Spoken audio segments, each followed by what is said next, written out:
Susunod ho natin, ano?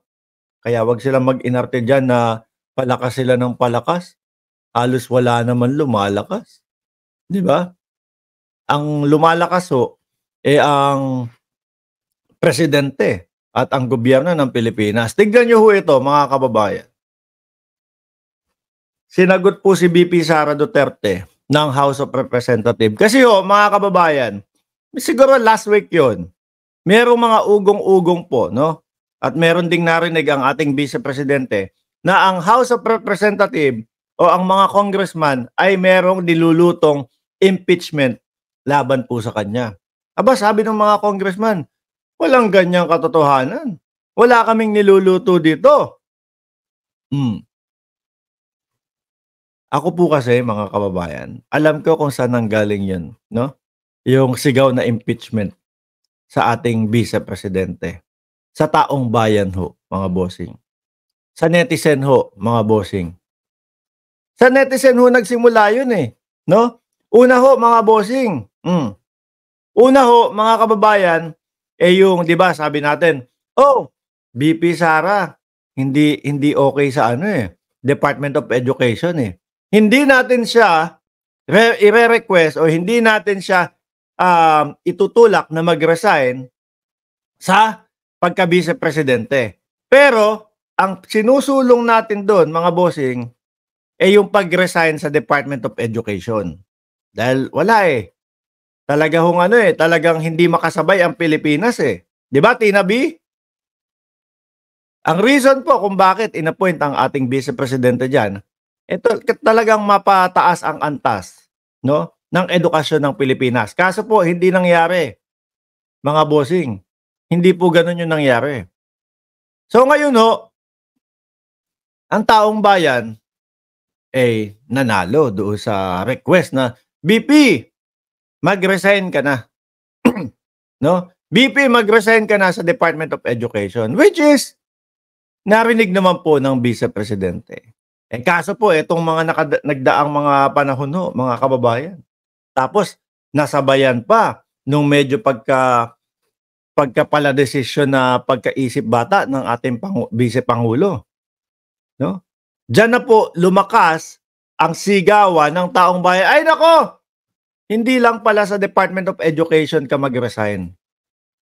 Mag-resign o sabi ni Neil Manalastas, magre-resign ka o i-impeach ka ng taong bayan. Lumakas po ang ingay noon. Nasa New York ako noon, mga bossing No? Nasa New York ako noon, pagbukas ko ng YouTube natin.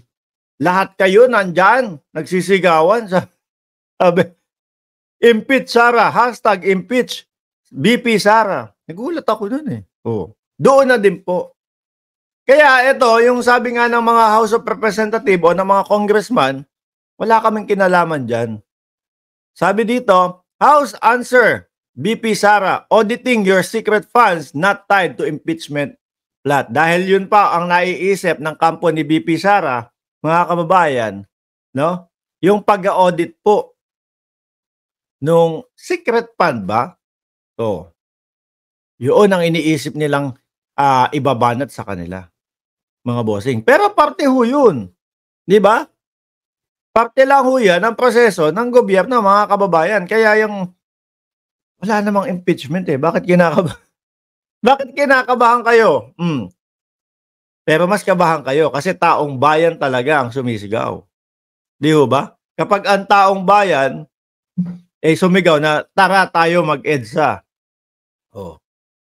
Mag-EDSA tayo para sa pagpapatalsik sa Vice Pangulo o sa Vice President. Ayan. Yan ang may kaba, mga bossing. Kasi sa ngayon, wala pang gumagawang ganun No? Wala pang sumisigaw na, halika, magtipon-tipon tayo. Wala pang ganun Puro lang ho doon sa kampo ni Morales. Puro lang ho doon sa mga pawisan na mga vlogger. Yung kala mo laging mga nagmamantika yung mga mukha. Doon lang ho. Nakailang balik na ho yata ng EDSA yung mga yan. Ilang beses na hong nagsumigaw yung mga yan. Tara EDSA tayo, eto sasabihin, "Oh, eto na ang pinakamalakas na puwersa magpapabagsak kay Pangulong Bongbong Marcos."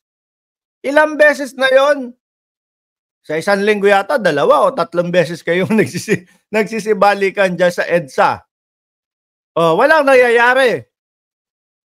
Paano naman may mangyayari 22 kayong pumupunta? Sino mapapabagsak niyo do'n? Baka baka yung security guard nung EDSA Shrine hindi niyo mapabagsak, eh, hindi niyo mapaalis do'n. 'Di ba sa 22 kayo? Kayo paalisin do'n, nanggugulo lang kayo. Siguro iniisip nung mga, security do'n 'no, "Naku, hindi naman 'yan ang gusto ng taong bayan, eh. Magsialis na nga kayo dito, nanggugulo lang kayo." Nanggugulo lang kayo dito, eh. Oh, magsialis na nga kayo, oh, at pinaalis. Tapos sabay sabi ng mga vlogger, "Ayan ho, oh, ayan ho mga kababayan, oh, tignan niyo po yung pagmumukha nitong security na 'to, tignan niyo po yung pagmumukha nitong pulis na 'to. Pinapaalis po kami, oh, tinatanggal lang po kami ng karapatan, oh." Ilang beses na kayo pumunta diyan? 2, 3? Sa isang linggo, hindi pa din kayo nadadala. Benny Gabelo, kahit mali ang pangalan ko diyan, Mike Ramos, Mark po, 'no? Eh, shoutout pa din sa'yo. Sabi ni Neil Manalastas, lumitaw, tunay na kulay ni VP Sara, talagang gusto niyang palitan si PBBM ng maaga. Kaya lahat ng banat, tatak, Duterte. Naalala niyo po mga bossing, simula ito, no, nung pag-resign ni VP Sara sa Department of Education, bumanat na siya ng bumanat. Pero ang kwento ni VP Sara, mga kababayan, sabi niya, eh, ito po ay nagsimula nung umalis ako ng Department of Education, yung pagbanat, oh, yung banat ng banat sa akin ng administrasyon. Ayan, eh, sabay na araw-araw na ang gamit nung ano to, itong banat sa akin, eh, gawa ng politika. Araw-araw na ho yun, mga kababayan. Everyday na yun sinasabi ng ating Vice Presidente na ang lahat ng ito, ang lahat ng panggigipit sa akin, ang lahat ng banat sa akin ay dahil po sa politika. Pero ho, mga bossing, hindi pa man nagre-resign ang Vice Presidente, no, sa Department of Education. Matagal na ho silang bumabanat sa Pangulo. Hindi lang ho sila pinapansin. Hindi nga lang ho sa katauhan ng ating Vice Presidente. Sa katauhan naman po ng kadugo niya. Tatay, kapatid, yung mga kaalyado nila, at kasama do si natahimik na si Pantaleon Alvarez. Hindi na ho hindi na ho masyadong naglalabas sa mga news. Hindi na ho masyadong naglalabas si Pantaleon Alvarez, mga boss. Ano nangyari doon? Pagkatapos ho nung sumigaw doon sa kung saang lugar yon, sa Davao ba o sa Cebu? O, kayong mga kasundaluhan, magsibaklas kayo, magbaklasan na kayo ng suporta sa Pangulo. Pagkatapos, yun na yung last na speech ni Pantaleon Alvarez na nakita ko ho. Sabi ni Benny Gabelo, sorry Mark Ramos, Mike Cervera kasi ang katatapos kong panood.